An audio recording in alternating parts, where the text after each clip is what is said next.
হামাসের হাতে নাহাল উজ ঘাঁটির পতন ইসরায়েলি ইতিহাসে ভয়াবহ দিন। আমেরিকার কপটতা মুখে শান্তির বুলি, প্রকাশ্যে ইসরায়েলকে ধ্বংসাত্মক অস্ত্র সরবরাহ। সর্বশেষ জানিয়ে দেব, ইসরায়েলে হামলা চালালে দ্রুত প্রতিশোধ নেবে ইরান। হামাসের হাতে নাহাল উজ ঘাঁটির পতন ইসরায়েলি ইতিহাসে ভয়াবহ দিন। 2023 সালের 7 অক্টোবর ইসরায়েলের নাহাল উজ সামরিক ঘাঁটিতে আক্রমণ করে হামাস, যা ইসরায়েলের সামরিক বাহিনী এবং দেশটির নিরাপত্তা ব্যবস্থায় এক বিশাল ধাক্কা বলে বিবেচিত।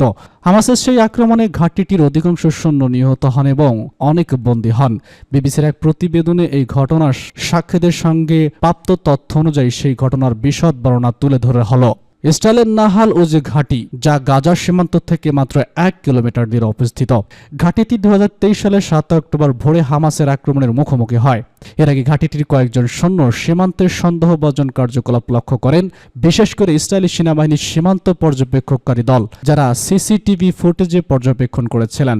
তারা বেশ কয়েকদিন ধরে অস্বাভাবিক পরিস্থিতি লক্ষ্য করেছিলেন, তবে ইসরায়েলি সেনাবাহিনীর পক্ষ থেকে সেসবকে তেমন গুরুত্ব দেওয়া হয়নি বলে জানা গেছে।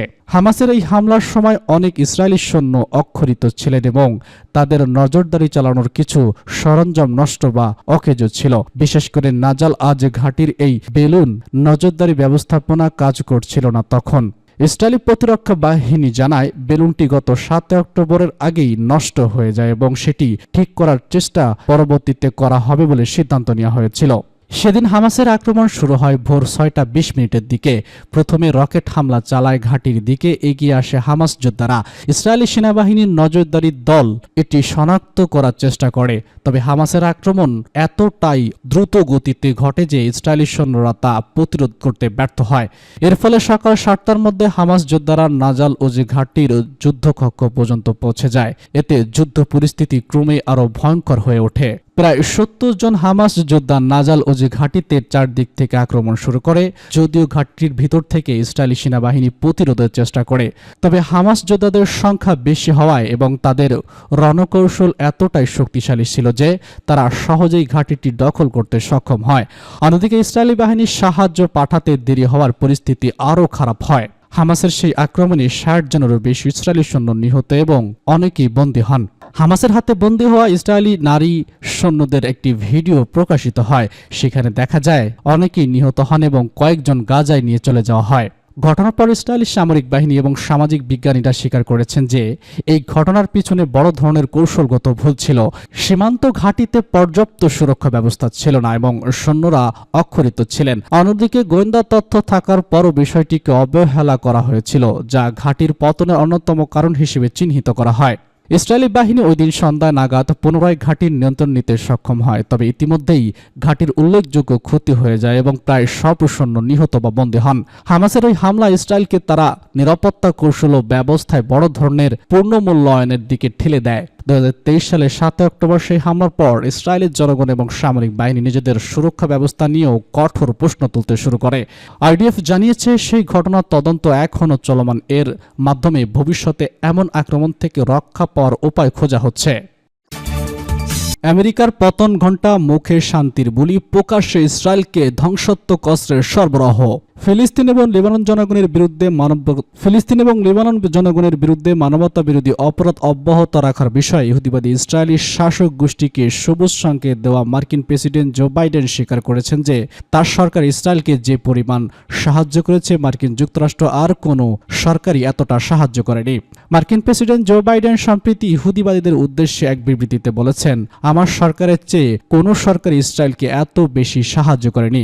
পাস টুডে এর মতো জো বাইডেন তিনি নিজের স্বীকারোক্তিতে ইহুদিবাদী শাসক গোষ্ঠী এবং এর যুদ্ধবাজ প্রধানমন্ত্রী নেতানিয়াহুর সবথেকে বড় সমর্থন তিনি আরও দাবি করেছেন যে তার গুরুত্বপূর্ণ এজেন্ডা ছিল পশ্চিম এশিয়া অঞ্চলে এটি পূর্ণমাত্রায় যুদ্ধ ঠেকানো। পশ্চিম এশিয়ায় শান্তি ও স্থিতিশীলতার জন্য আমেরিকার ইচ্ছার সঙ্গে ইহুদিবাদী ইসরায়েলের সমর্থনে তার কর্মকাণ্ডের কোনো সামঞ্জস্যতা নেই। দীর্ঘদিন ধরে মার্কিন যুক্তরাষ্ট্র অভ্যন্তরীণ এবং আন্তর্জাতিক জনমতের চাপে গাজা ও লেবাননের যুদ্ধ বন্ধ করার জন্য একটি যুদ্ধবিরতি প্রতিষ্ঠা এবং পক্ষগুলোর মধ্যে একটি চুক্তি পৌঁছানোর চেষ্টা করে বলে দাবি করা হয়েছে। মার্কিন সরকার পশ্চিম এশিয়ায় যুদ্ধের আশঙ্কা এবং হত্যা লবিবের সঙ্গে সামঞ্জস্য রেখে মর্যাদা একাধিক এবং পরস্পর বিরোধী অবস্থান গ্রহণ করার সময় এই দাবি করা হয়। এর ফলে ইহুদিবাদী ইসরায়েলের প্রধানমন্ত্রীকে নির্ভীকভাবে তার অপরাধ চালিয়ে যেতে এবং এখন যুদ্ধের পরিধি লেবাননে প্রসারিত করতে তাকে সাহায্য করেছে। মার্কিন যুক্তরাষ্ট্রের সাবেক প্রেসিডেন্ট বারাক ওবামার আমলে তেল আবিব ও ওয়াশিংটনের মধ্যে চুক্তি অনুযায়ী আমেরিকার প্রতি বছর ইহুদিবাদী ইসরায়েলকে $3.8 বিলিয়ন সামরিক প্যাকেজ দেবে বলে সিদ্ধান্ত গৃহীত হয়। অন্যদিকে একটি প্রতিবেদনে বলা হয়েছে 2023 সালের 7 অক্টোবর হামাসের সঙ্গে ইসরায়েলের যুদ্ধ শুরু হওয়ার পর থেকে আমেরিকা 2024 মার্চ বিল থেকে $3.8 বিলিয়ন এবং 2024 এপ্রিলের একটি সম্পূরক বরাদ্দ ছিল $8.7 বিলিয়ন সহ ইসরায়েলকে কমপক্ষে $12.5 বিলিয়ন সামরিক সহায়তা প্রদানের আইন প্রণয়ন করা হয়েছে। একই প্রতিবেদনে বলা হয়েছে 2022 সালে ডলারের বিনিময়ে হারের ভিত্তিতে 1946 সাল থেকে 2024 সাল পর্যন্ত ইসরায়েলকে মার্কিন সামরিক সহায়তার পরিমাণ $230 বিলিয়ন ছাড়িয়ে গেছে। পররাষ্ট্র দপ্তর সম্প্রতি লেবানন এবং অন্যান্য অঞ্চলে ক্ষতিগ্রস্ত গোষ্ঠীকে সাহায্য করার জন্য $147 বিলিয়ন মূল্যের একটি মানবিক সহায়তা প্যাকেজ বরাদ্দের দাবি করে একটি বিবৃতি জারি করেছে। মানবিক পরিস্থিতি উন্নয়নের জন্য এই প্যাকেজ বরাদ্দের প্রক্রিয়ায় আল জাজিরা লিখেছে, এখন একটি মার্কিন যুক্তরাষ্ট্রের দান করা অস্ত্র বা লেবাননের বেসামরিকদের উপর অবতরণ করছে। ওয়াশিংটনের ব্যাপক কূটনৈতিক সমর্থনে তেল আবিবের কর্মকর্তাদের পশ্চিম এশিয়া আরও নৃশংসতা করতে উৎসাহিত করছে। বিষয়টি এমন যে আমেরিকা গরু মেরে জুতা দান করছে। এ প্রসঙ্গে মার্কিন সিনেটের অস্ত্র বাহিনী কমিটির সিনিয়র সদস্য লেবাননের সাম্প্রতিক অপরাধযোগ্য হটানোর ক্ষেত্রে ইহুদিবাদী শাসক গোষ্ঠী যুক্তরাষ্ট্রের তৈরি গাইডেড বোমা ব্যবহার করেছে। ওয়াশিংটন স্পষ্ট সংবাদ ইহুদিবাদী শাসকদের দ্বারা প্রকাশিত মিত্রগুলো পরীক্ষা করার পরে লিখেছে, ইসরায়েল সম্ভবত বৈরুতে হামলায় মার্কিন যুক্তরাষ্ট্র তৈরি 2000 রাউন্ড বোমা ব্যবহার করেছে, যার ফলে হিজবুল্লাহর মহাসচিব সাইয়েদ হাসান নাসরুল্লাহ শহীদ হন। ইসরায়েল হামলা চালালে দ্রুত প্রতিশোধ নেবে ইরান। ইসরায়েলের যে কোনো সম্ভাব্য পদক্ষেপের জন্য ইরান সম্পূর্ণ প্রস্তুত বলে জানিয়েছে দেশটির সামরিক বাহিনী।